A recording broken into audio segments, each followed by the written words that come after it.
She vanished without a trace, and 10 years later, a millionaire found her at his wedding in a chair. Hey there, lovely soul. Welcome back to Noah's Stories. Have you ever met someone who changed your life in just one conversation? Today's story is about love that started with a sketchbook, was torn apart by fate, and survived a decade of silence. Let's dive in. He had everything most people only dream of: power, wealth, status, but deep inside he felt hollow. Until he met her, a woman with an artist's heart and eyes that saw the world in her own unique way. Elias Monroe was the CEO of a leading tech company in Portland, Oregon. He lived in glass towers, surrounded by million-dollar deals and high-profile events, yet felt like a stranger in his own life. Leona Carter, on the other hand, was a young artist fresh out of graduate school, working part-time at a cozy art cafe. She painted to survive, and survived to paint. She wasn't glamorous, wasn't famous, but she radiated light. One chance encounter brought them together, and from that moment on, they knew some people you haven't met yet, but when you do, it feels like you've been waiting for them your whole life. This is a story of love, of loss, and of a promise that endured for 10 long years.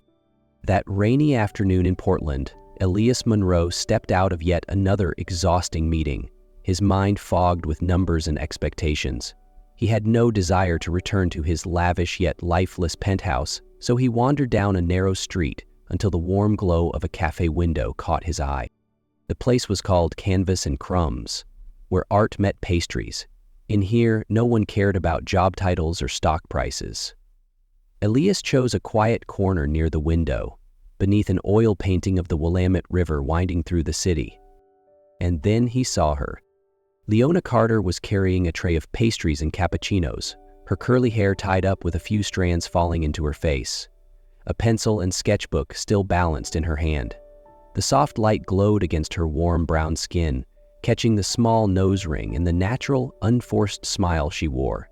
She was authenticity in a world Elias had long since grown disillusioned with.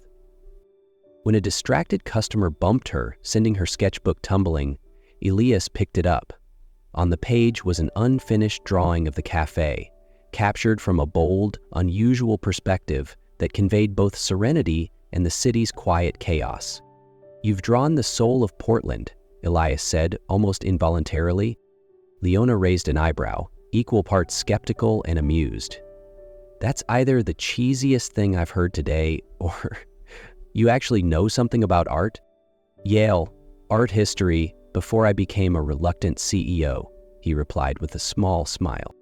They spoke for only a few minutes, but it felt deeper than most conversations Elias had had in years. When she offered him her hand, it wasn't just a handshake. It was a door quietly opening from one soul to another. And Elias knew something inside him had just shifted. After that first encounter, Elias began frequenting Canvas and Crumbs so often that the staff started calling him the window guy. But only Leona knew the real reason. He came for her. She invited him to her student showcase, where her paintings depicted Portland not as a postcard city, but as it truly was.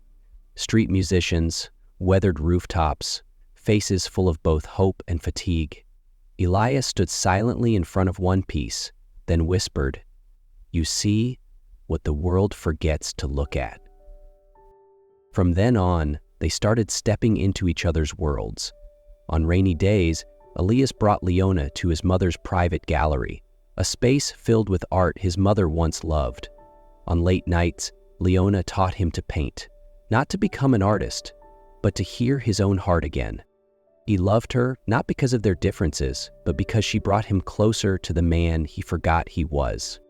She loved him not for his wealth or success, but for how he supported her quietly, without judgment, always seeing her like she was everything. One spring evening, Elias led Leona to an empty gallery he had reserved. Inside, he had secretly displayed 12 paintings he'd created himself, each capturing a moment from their love story. Their first coffee, the afternoon they sketched under the rain, her smile the first time they held hands in public. The final painting showed something that hadn't yet happened. 2 hands intertwined, with a glowing chapel in the distance. He stepped forward, opened a small ring box, and said softly, "I don't just want to love you today. I want to love you in the ordinary days, in imperfect moments. Leona Carter, will you marry me?" She cried and nodded, not because it was a perfect proposal, but because it was real. The wedding day arrived with the soft golden glow of autumn. A small chapel tucked in the woods outside Portland had been decorated with wildflowers and Leona's own paintings. Guests slowly filled the pews. Two families, one modest, one affluent, laughing, mingling, sharing joy. Elias, in a simple suit, stood at the altar, heart pounding with anticipation. In the bridal suite, Leona wore a dress she had designed herself. Simple, artistic, and wholly her. She smiled nervously, then paused in front of the mirror. "I'm really getting married," she whispered, her voice full of emotion. Then her phone rang. Not her main phone, but the backup one she only gave to family. An unknown number flashed on the screen. She hesitated, then answered. "Leona Carter?" A firm male voice asked. "Yes." "This is Agent Daniel Sullivan, FBI. You need to listen carefully. This is a matter of life and death involving Elias Monroe and your sister's husband." Leona froze. In a matter of minutes, her world shattered. Marcus, her sister's husband, was linked to a smuggling operation under federal investigation. Elias, due to a recent business acquisition that unknowingly disrupted the cartel's routes, was now on their hit list. The plan? An assassination, today. You cannot tell anyone, not your family, not your fiancé. If they suspect a leak, Elias dies. We've tried to contain the threat, but new intel just came in. We're out of time. You have to disappear, now. With no time for tears, Leona grabbed her purse, turned to her bridesmaids and said, "I just need a minute to breathe." That was the last time anyone saw her. That day, Elias waited 3 hours at the altar. No message, no explanation. Every call, every text met only silence. As guests trickled out, as the chapel emptied and the sun dipped below the trees, Elias remained frozen in place, still believing she might return. But she didn't. When the police got involved, they labeled it cold feet. Maybe she panicked. Maybe she changed her mind. But Elias knew. Leona wouldn't have left like that. Not without saying goodbye. Not her. Days later, her apartment was found partially packed. A few personal items gone. Her backup phone, the one used for emergencies, was discovered in a trash bin blocks from the chapel. No leads, just absence. As if she had vanished from the world. Elias began the search. He hired private investigators, pulled traffic cam footage, tracked bank records, reviewed flight logs. Nothing. In those first months, he unraveled. Sleepless, starved, work neglected. But from the wreckage, something steadier emerged. Not a man moving on, but a man determined to find a new way to reach her. He created the Leona Carter Foundation, supporting young artists and people with disabilities, the life she had dreamed of building. Each year, the foundation hosted an exhibition called Voices Unseen, where Elias hoped she might attend, or at the very least, know that her name lived on. In year 2, a painting arrived at the gallery, unsigned, depicting a Portland street corner. The brushwork, the colors. Only one person could have painted it. No name, no note. Just a tiny, hidden symbol in the lower corner. Orion's belt. Their secret mark. Year 5 brought another piece from Tokyo. Year 7, a seascape traced to Cape Town, all bearing that same touch, that same whisper. "I'm still alive." Others would have let go, but not Elias. Because he knew she didn't leave to escape him, she left to protect him. And if she was still out there, somewhere in this vast world, he would find her. 10 years later, at a charity art auction in Seattle, Elias entered the gallery like he always did. Sharp suit, polite smile, but eyes constantly scanning corners, searching between canvases and unfamiliar faces. And then he saw her. Tucked near an exit, a woman sat in a wheelchair. Her hair was short, her face gaunt, a pale scar running along her left cheek, but Elias knew her instantly. That gaze, those eyes, the way she tilted her head while studying a painting. It was Leona. His heart stalled. He moved toward her, step by cautious step. "Leona," he said softly. She froze, not turning, though her hand trembled on the armrest. When she finally turned to face him, their eyes met, and time held its breath. "You weren't supposed to see me," she whispered. "I just wanted to see you, one last time." "No," Elias said, voice thick with emotion. "You don't get to disappear again." He gently persuaded her into a private viewing room, away from the crowd. Under soft lighting, the truth unfolded, shards of a decade-long mystery finally falling into place. That day, Leona had answered Agent Sullivan's call. Marcus, her sister's husband, had been laundering money for a global smuggling ring through art sales. When Elias acquired a shipping company, he had unknowingly destroyed one of their key routes. And so, he became a target. The FBI demanded Leona vanish, no contact, no explanations, to protect Elias and preserve their investigation. 6 months turned into a year, then 2. Then came the explosion in Bangkok, a car bomb not meant for her, but one that left her scarred, unable to walk. "I wanted to come back," she said through tears, "but after everything, I'm not the same me you once loved."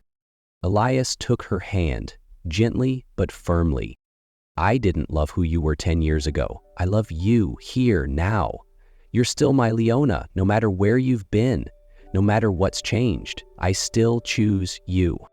The morning after their reunion, Elias stood outside room 412 of the hotel, his hand trembling slightly. 10 years ago, he had waited for her at the altar. Now, he was waiting for her to open a door. The door opened, and there was Leona. No makeup, eyes swollen, one hand on the doorframe, the other resting on her wheelchair. "You came," she said, as if unsure it was real. "I told you I would." She rolled back slowly. The room was simple, a half-packed suitcase, a few old sketches scattered across the desk. Elias sat across from her, his hands clenched together. "Were you planning to leave?" he asked gently. Leona nodded. "I thought, if I left early, it would be easier, for both of us." "I ended my engagement," Elias said, straight to the point. Leona turned, visibly stunned. "I couldn't keep pretending I was capable of living a life without you," he continued. "Natalie is wonderful, but you are home." Leona gave a short laugh, tinged with tears. "Elias, I'm not the woman you used to love. I don't run through the rain anymore. I don't dance around galleries. I sit in this chair. I take medication every day. Some nights I don't sleep because of the nightmares. Some days I can't even leave my room because I'm terrified of being seen." Elias stood and moved closer. "And I'm still here, not because you're perfect, but because you are still the bravest person I've ever known. You think you're weaker now, but to me, you've never been stronger." Leona didn't respond. His words cracked something open inside her, a wall she had spent 10 years building. "I know you're scared," Elias said softly. "So am I. But you don't have to do this alone anymore. On the days you can't step outside, I'll stay in with you. On the sleepless nights, I'll read to you. And for the dreams that were never finished, we'll paint them together." He knelt beside her and opened a velvet box. Inside was a simple platinum ring, set with a single sapphire, the color of the Portland sky the day they met. "I'm not proposing," he said, eyes steady. "I'm just asking if you're ready. Just for today, stay. Not forever, just today. And we'll start again, right from where we left off." Leona looked at him for a long time. Then, slowly, she reached out and touched the ring. Tears streamed down her cheeks, but this time, they carried a fragile hope. "Just today," she whispered. Elias smiled, gently squeezing her hand. "And tomorrow, if you still want to. Then tomorrow too." 1 year after they found each other again, Elias and Leona were married, not in a grand cathedral with vaulted ceilings and soaring choirs like 10 years ago, but in the quiet garden behind Leona's home. The same garden where she had planted wildflowers, practiced physical therapy, painted again, and day by day learned to believe she still deserved happiness.